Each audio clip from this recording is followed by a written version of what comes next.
So I'm still waiting for my mouse and some other stuff to arrive so I can start doing this. But in the meantime, I found an Easter egg from the development team of the Macintosh SE. Mine has the programmer switch on it. So if I push that,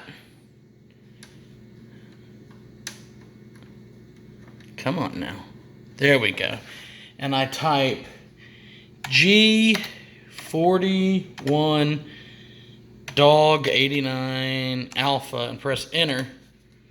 Pictures of the development team back in 1987. Well, the development team took pictures of themselves and put them on the computer's ROM. Gotta love an electronic Easter egg.